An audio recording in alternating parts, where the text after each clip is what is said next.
कुछ पौधे सर्दी के दिनों में जो कि नींबू वाले ख़ास तौर पर होते हैं और माल्टे वाले, मौसमी, इस तरह के पौधे हमें नर्सरी पर देखने में मिलते हैं।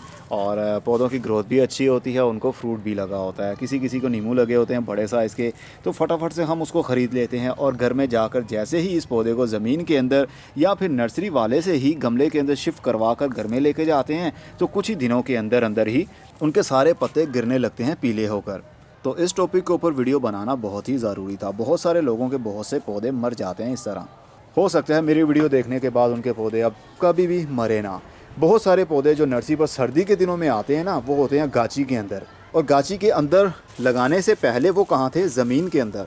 ये सारे मेरे पास जितने भी पौधे आए हैं, ये लाल माल्टे के बहुत सारे पौधे हैं। ये लिटर नींबू जो बड़े साइज़ का नींबू बन जाता है उसके पौधे हैं, लेकिन ये सारे के सारे गाची के अंदर हैं। इसको नर्सरी वाले गाची कहते हैं। मिट्टी का थोड़ा सा रूट बॉल जिसको चिकनी मिट्टी के अंदर ही लगाया होता है ये पौधे, तो इसको गाची कहा जाता है। और इसके ऊपर जो वीट स्ट्रा उन्होंने लगाए हुए हैं, इसको पराली भी कहते हैं। और गंदम की जो वेस्ट होता है ना, पाइप होते हैं गंदम के या चावल हार्वेस्ट करने के बाद में जो ये डंडे से बच जाते हैं, उनके अंदर इन्होंने वो रूट बाउल पैक करके नर्सरी पर शिफ्ट कर देते हैं। और हम जैसे लोग बहुत ही खूबसूरत सा फ्रूट देखकर फटाफट से पौधे ख़रीदने की करते हैं। और ख़रीदना बनता भी है, इतने प्यारे प्यारे नींबू या माल्टे लगे हों तो किसका दिल नहीं चाहेगा वो पौधा ख़रीदने का। तो मेरे पास ये 10 दिन हो गए हैं पड़े हुए हैं। इन्हीं तोड़ों के अंदर मैंने पौधों को लगाया हुआ है। कुछ पौधे मेरे पास आए हैं पॉलीथीन के अंदर, जैसा कि ये है मलेशियन सीडलेस। ये पॉलीथीन के अंदर, पॉली बैग के अंदर लगा हुआ है। इसको अगर हम ज़मीन के अंदर लगाते हैं तो बहुत कम चांसेस रहेंगे कि इनके पत्ते जो लगे हुए हैं वो गिर जाएं, क्योंकि इनकी रूट्स अभी सेटल हैं, यानी कि इस गमले के अंदर। ये समझ लीजिए गमले का काम कर रहा है। और जो ये पौधा आया है ये ज़मीन के अंदर लगा हुआ था। इसकी 95% इसकी रूट्स को काट दिया गया, मिट्टी को हटा दिया गया और छोटा सा रूट बॉल अभी आपको खोल कर दिखाता हूँ। उसके बाहर ये पराली को लिपेट कर नर्सरी पर शिफ्ट कर दिया गया। चलिए आज इसको खोल कर भी देखते हैं और शिफ्ट करने का तरीका भी सीखते हैं। मेरे पास बड़ा गमला भी नहीं है और ना ही ज़्यादा मिट्टी है, इसलिए मैं एक छोटा सा ग्रो बैग जो कि 7 इंच का है, इसके अंदर पौधे को फ़िलहाल के लिए शिफ्ट करने वाला हूँ, सिर्फ आप लोगों को समझाने के लिए। इसका हम रूट बाउल अब खोलेंगे।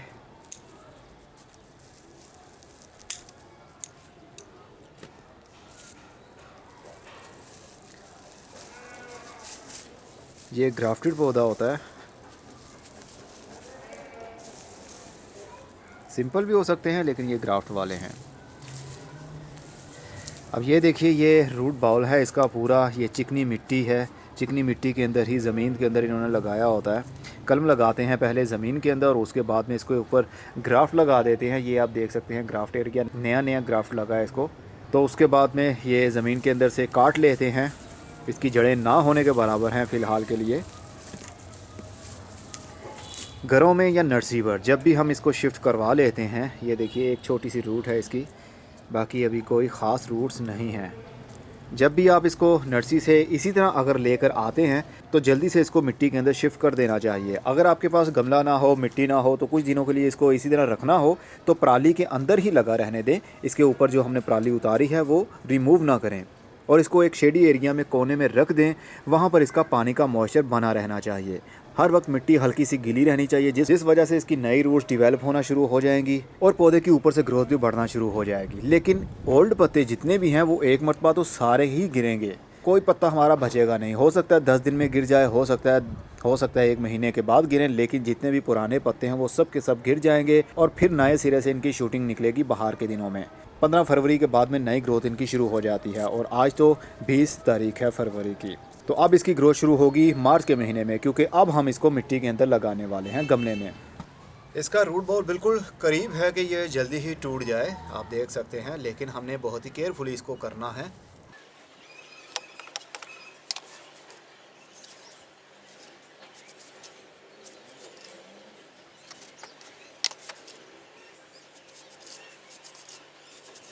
कोशिश करिए कि पहली मरतबा जिस मिट्टी के अंदर शिफ्ट कर रहे हैं उसके अंदर खाद ना हो।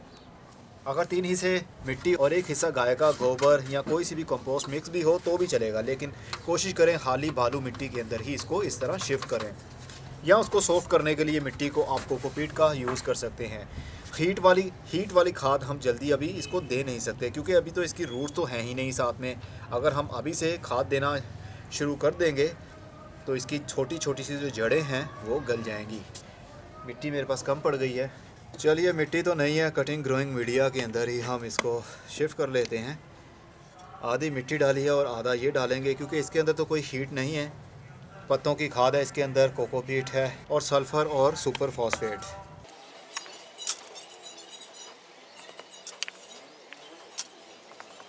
इस पौधे के हिसाब से ये जो गमला है ये छोटा है, इसकी गहराई भी कम है, लेकिन कोई बात नहीं, हमारे पास अब नहीं है तो क्या करें, जो है उसी को इस्तेमाल करेंगे हम।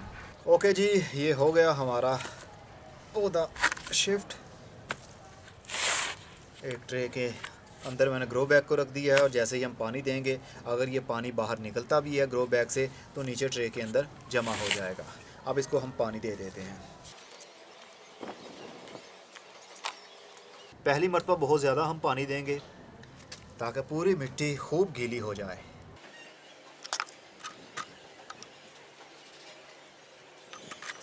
यह है तरीका पौधे को शिफ्ट करने का, जो कि हम नर्सरी से लेकर आते हैं।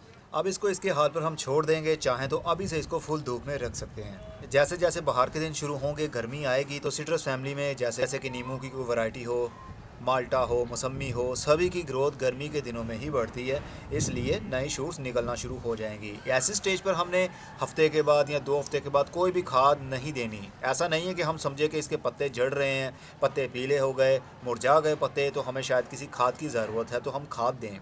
अगर खाद देंगे तो आपका पौधा डेफिनेटली मर जाएगा। उसके बाद नेक्स्ट स्टेप जो हमने करना है, ग्राफ्टिंग एरिया से अगर कोई शूट निकल रहा हो सिर्फ उसी को हम छोड़ेंगे। अगर नीचे से रूट स्टॉक से अगर कुछ निकल रहा होगा तो हम उसको काट देंगे, क्योंकि यहाँ से अगर कोई ब्रांच निकलती है और वो पौधा बड़ा हो जाता है तो हमें कोई फ़ायदा नहीं होगा, क्योंकि नीचे वाली जो कलम है वो थी जंगली, हो सकता है माल्टे की कलम हो या खट्टी की कलम हो, उसके ऊपर उन्होंने ग्राफ्ट लगाया। जैसा कि ये वाला एरिया आप देख सकते हैं, यहाँ पर ग्राफ्ट लगा हुआ है और ये नीचे से एक टहनी निकल आई है। इसकी हमें कोई ज़रूरत नहीं है, इसको हम काट देंगे। अगर हम इसको नहीं काटते तो ये फ्यूचर में बड़ी हो जाएगी और ये एक पौधा बन जाएगा। तो सारी ताकत ये वाला मतलब देसी जंगली कलम ही ले जाएगी, इसलिए नीचे से सब कुछ रिमूव कर दें। सिर्फ जो कटिंग एरिया है, सिर्फ जो आपका ग्राफ्टिंग एरिया है, उस वहाँ से कुछ अगर निकल रहा है तो सिर्फ उसी को छोड़ेंगे हम। ये देखिए, ये था वो ग्राफ्ट एरिया।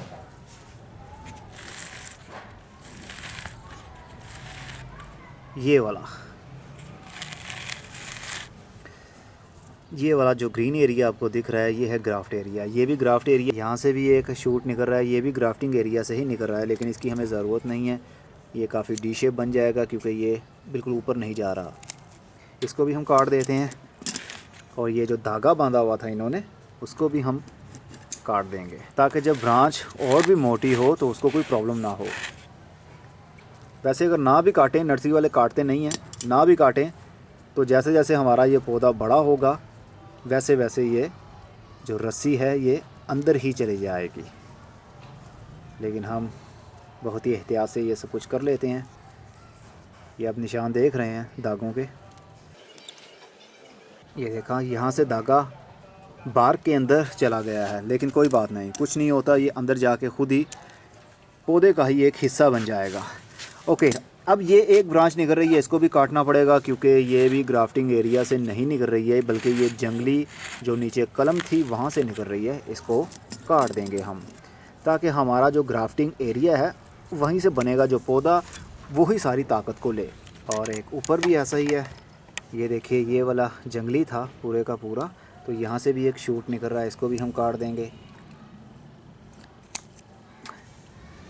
लीजिए जनाब, ये हमारा अब पौधा जो ग्राफ्टिंग एरिया है वहाँ से ही ग्रोथ कर रहा है, यहाँ से, तो ऊपर से अब पौधा ये और भी बुशी बन जाएगा। अब इसको हम कोई भी खाद नहीं देंगे जब तक कि इसकी सही तरीके से ग्रोथ बढ़ ना जाए। नए नए पत्ते आएंगे, हो सकता है इसको फूल भी लग जाएं, लेकिन फ़र्स्ट टाइम में जो फूल लगेंगे वो गिर जाएंगे, क्योंकि अब मौसम है नींबू को फूल लगने का। अगर पौधे की रूट्स सही से डेवलप हो चुकी होंगी तो ही उसके अंदर से फ्रूट बन पाएगा, नहीं तो फरवरी के महीने में जो फूल लगते हैं अक्सर वो गिर जाते हैं। ऐसे पौधों के फूल जो पौधा हमने नर्सरी से लाकर अभी गमले के अंदर लगाया है। तो आपको तफसील से पता चल चुका कि जो भी नर्सरी से हम पौधा लाएंगे, चाहे वो गुलाब का पौधा हो, चाहे वो नींबू का पौधा हो, कोई सा भी हो, गाची के अंदर लगा हो, अगर हम उसको खोल कर मिट्टी के अंदर, गमले के अंदर या ज़मीन के अंदर लगाएंगे तो उसके पहले पत्ते और पहली ग्रोथ एक मरतबा कंप्लीट रुक जाएगी। फिर नए सिरे से ही उसकी जड़ें और ऊपर से नए पत्ते आएंगे। बस इसके अंदर से हमने मॉइस्चर जल्दी ख़त्म नहीं होने देना, ज़्यादा पानी भी नहीं देना, लेकिन बस इतना कि पानी इसके अंदर मौजूद होना चाहिए, नमी बनी रहनी चाहिए। तो आपके पास भी अगर ऐसे पौधे पड़े हुए हैं या नर्सरी से लाने की सोच रहे हैं तो इसी तरह आप कीजिएगा। और पुराने पत्ते गिर जाएं तो आपने घबराना बिल्कुल नहीं। अब मैं चलता हूँ, खुदा हाफिज़।